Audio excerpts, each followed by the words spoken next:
Hello everyone and welcome back to my channel, Edmond Mendaros. And for today's a quick tutorial guys, that I'm going to show you on how to link Cbank account to Shopee, updated 2025, how to connect your Shopee to Cbank.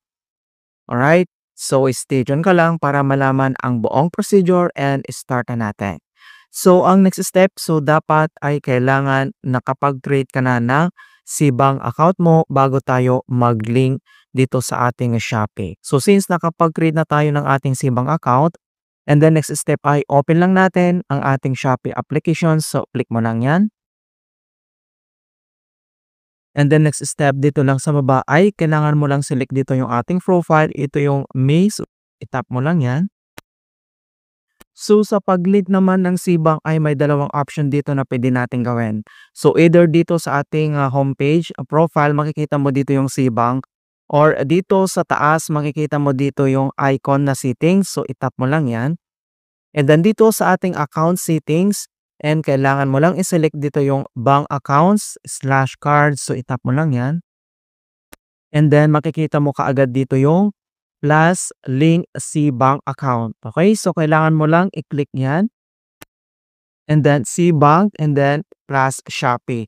And makikita mo na dito yung open or link an account. So itap mo lang ito. And wait natin makomplete yung process. And the next step ay kailangan lang natin i-enter yung ating MPIN na 6 digits sa ating Cbank account.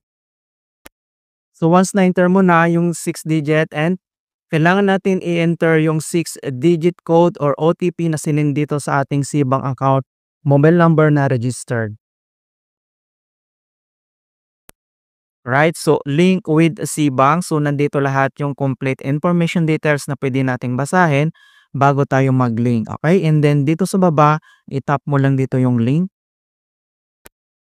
And then verify your Cbank password. So kailangan natin enter dito yung ating Cbank password. So make sure na tama yung ilalagay mong Cbank password mo, and then once nalagay mo na, and then itap mo lang dito yung next. And dito tayo sa facial verifications for enhanced security. So kailangan na natin itong i-complete.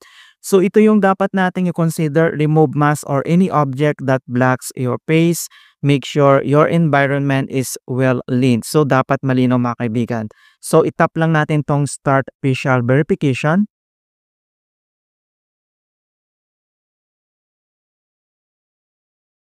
Verification and process. So wait lang natin. And then makikita mo kaagad dito na link successfully. Alright, so you've now linked your Cbank account, your Shopee and ShopeePay account mga kaibigan. And then i-click mo lang dito yung continue. Ayan mga kaibigan. So nalink na natin yung ating Cbank dito sa ating Shopee account. So makikita mo na dito mga kaibigan. Ayan, and hope na nasundan nyo mga kaibigan ang aking simple tutorial about Shopee to Cbank. And please don't forget to like this video, subscribe to my channel for more quality content. Thank you guys and see you in my next tutorial.